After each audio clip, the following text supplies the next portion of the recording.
श्री गणेशाय नमः. श्री शिवाय नमस्तुभ्यम. नमस्कार सर्वांना. मागील भागात आपण पाहिलं की अमर सर्वांसोबत संतोषने वाणीला जिथे नेलं होतं तिथे पोहोचला होता. या भागात पुढे काय होणार ते पाहूयात. कथेचं नाव आहे जीव भुलला माफिया लव्ह स्टोरी भाग 23. अमर, त्रिशा आणि आजोबा तिघेही यमदूत बनून दरवाजात उभे होते. संतोष डोळे फाडून त्यांच्याकडे बघत होता. अमरची नजर बेडवर बांधून ठेवलेल्या वाणीकडे गेली. तीही त्याच्याकडेच बघत होती. त्याने त्रिशाला इशारा केला तशी ती वाणीकडे गेली आणि वाणीचे हात पाय सोडून तिला उठवलं. अमर अजूनही तिच्याकडेच बघत होता. मग त्याने त्याची नजर वाणीवरून हटवून संतोषवर खिळवली. तो अजूनही गोठूनच त्यांच्याकडे बघत होता. अमर त्याच्या समोर जाऊन उभा राहिला. तुझी हिम्मत कशी झाली वाणीला हात लावायची? अमर थंडपणे म्हणाला. पण ती वादळापूर्वीची शांतता सर्वांना खात होती. त्याच्या आवाजात थंडपणा होता, पण त्या थंड आवाजाने सर्वांना घाम फुटला होता. तिला आज मी पहिल्यांदाच हात नाही लावला, संतोष धीटपणे म्हणाला. त्याला घाबरायचं नव्हतं. अमर समोर कमजोर पडायचं नव्हतं. माहित होतं असं नाही बोलणार तू. जसं तू माझ्या जिवलग व्यक्तीला उचललं ना, तसंच मीही तुझ्या एका जिवलग व्यक्तीला उचललंय. भेटायची इच्छा आहे का तुझी? अमर त्याच थंड आवाजात त्याचा धीटपणा बघत बोलला. म्हणजे?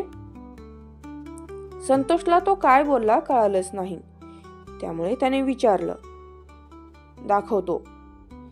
जॉन. त्याने जॉनला आवाज दिला. तसा जॉन एका व्यक्तीला घेऊन आत आला आणि संतोषची बोलतीच बंद झाली. भीतीने कधी तो अमर, आजोबा तर कधी त्या व्यक्तीकडे बघू लागला. डॅड. संतोषने आवाज दिला, कारण ती व्यक्ती दुसरी तिसरी कोणी नसून मित्तल होता. डॅड, डॅड, काय झालं तुम्हाला? इकडे बघा. माझ्याकडे बघा डॅड. मी संतोष आहे. इकडे बघा डॅड. संतोष खाली मित्तल जवळ बसून त्याला गदागदा हलवत होता. मित्तल मार खाऊन खाऊन अर्धमेला झाला होता. वाणी डोळे मोठे करून बघत होती. संतोष जे काही त्याच्याबद्दल सांगत होता ते तिला आता खरं वाटत होतं, पण तिला अजून खूप काही बघायचं बाकी होतं. काही उपयोग नाही. आता एक जरी फटका मारला तरी मरणार या अवस्थेत आहे तो. त्यामुळे तू कसा आणि काय प्लॅन केला होता खरं खरं सांगणार आहेस? अमर त्याच्यावर नजर रोखून होता. तसा संतोष बोलू लागला.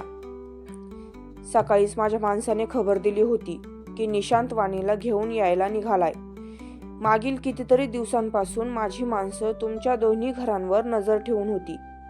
मला खात्री होती की वाणी रक्षाबंधनला इकडे नक्की येणार, म्हणून मग माझ्या माणसाला निशांतवर नजर ठेवायला सांगितली होती. निशांत आणि वाणी जेव्हा त्यांच्या घरी पोहोचले त्याच्या ठीक अर्ध्या तासाने मी निशांत काम करत असलेल्या कंपनीत गेलो. तिथल्या लँडलाईनवरून त्याला फोन केला आणि अर्जंट यायला सांगितलं. निशांत घरातून बाहेर पडला. त्यानंतर माझा माणूस वाणीला उचलायला जाणारच होता की त्याने वाणी आणि स्मिताचं बोलणं ऐकलं आणि मला फोन करून कळवलं. मग मी त्याला काहीही करू नको म्हणून सांगितलं. वाणी आणि स्मिता महादेवांच्या देवळात आल्या. वाणी जेव्हा प्रदक्षिणा घालायला गेली तेव्हा मी तिला मंदिराच्या मागच्या बाजूला गाठलं. दुपारची वेळ म्हणून जास्त वर्दळ नव्हती. माझं काम करायला मला अजूनच सोपं झालं. तिला मी अजूनही तिथे होतो म्हणून माहिती नव्हतं. ती जशी मागून पुढे जायला लागली मी तिच्या तोंडाला क्लोरोफॉर्मचा रुमाल लावला. तशी ती बेशुद्ध झाली. तिकडे मागेच माझ्या माणसाने गाडी आणून उभी केलेली होती. कोणी पाहायच्या आत मी तिला उचलून गाडीमध्ये आणलं आणि गाडीत टाकून इकडे आणलं. इथपर्यंत कोणी येणार नाही असं समजून बिनधास्त राहिलो. संतोषने एवढं सांगितलं आणि गप्प झाला. होतं तेवढं त्याने सगळं सांगितलं होतं. तो शांत झाला तसा कटकन आवाज आला. सर्वांचे डोळेच विस्फारले होते, कारण जसं संतोषने सगळं सांगितलं अमरने मित्तलची मान वाकडी करून मोडली होती आणि मित्तल तसाच खाली कोसळला होता. वाणी उघड्या डोळ्याने त्याचं हे क्रूर रूप बघत होती. आजपर्यंत कधीच तिने त्याला असं पाहिलेलं नव्हतं. तिने तसाच तोंडावर हात ठेवला आणि अमरकडे अविश्वासाने बघत होती. आजोबा, जॉन आणि त्रिशाला मात्र काहीच वाटलं नव्हतं. वाणी घाबरली होती. अमरने तशीच संतोषची कॉलर पकडली आणि खेचतच त्याला फ्लॅटच्या बाहेर घेऊन आला. त्याच्या मागे सर्वच आले. अमरने तसाच त्याला मारायला सुरुवात केली. तुझी इतकी हिंमत की तू माझ्या बायकोला हात लावला? अमरने त्याला एक पंच मारला. तो खाली पडला. तोच त्याने पुन्हा त्याची कॉलर धरून उभं केलं. अमर मारत होता. संतोष मार खाऊन खाली पडत होता. अमर पुन्हा त्याला उभा करून मारत होता. संतोष आता मार खाऊन खाऊन अर्धमेला झाला होता. त्याच्यात उभे राहायचीही ताकद नव्हती. जॉन, आजोबा कोणीही त्याला थांबवत नव्हतं. वाणी मात्र शॉक लागल्यासारखी बघत होती. आता तर वाणीही अमरला घाबरायला लागली होती. तसाच तिला त्याच्याबद्दल राग, तिरस्कार आणि घृणाही वाटायला लागली होती. संतोष आता निश्चित पडला होता. तसा अमर मारायचा थांबला. जोरजोरात श्वास घेत तो खाली पडलेला संतोषकडे बघत होता. वाणी तशीच रागात तिथून जायला निघाली. त्याची नजर तिच्याकडे गेली. तो तसाच तरातरा चालत तिच्याजवळ गेला आणि तिचा हात धरून तिला मागे खेचत थांबवलं. सांगितलं होतं ना तुला? सांगितलं होतं ना?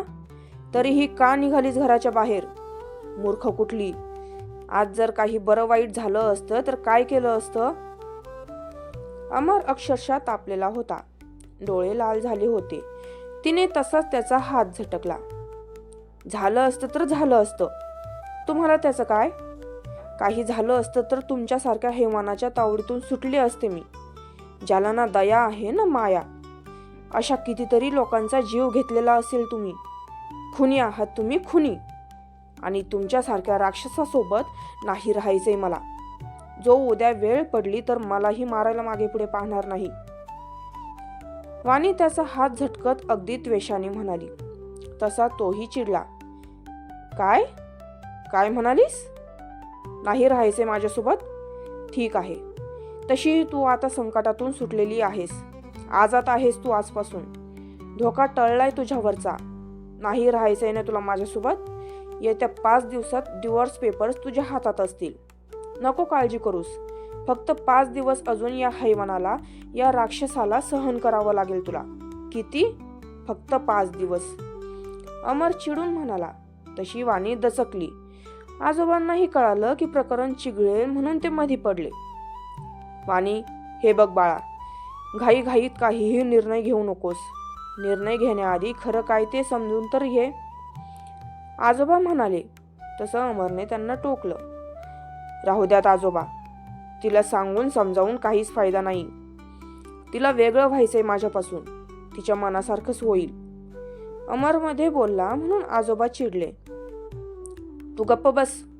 तुला बोलायला सांगितलंय का मी? आजोबा त्याच्यावर जोरात ओरडले. तसा तो गप्प उभा राहिला.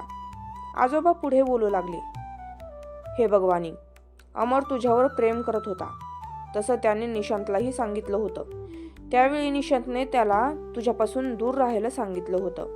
म्हणून अमरही तुझ्यापासून लांबच होता.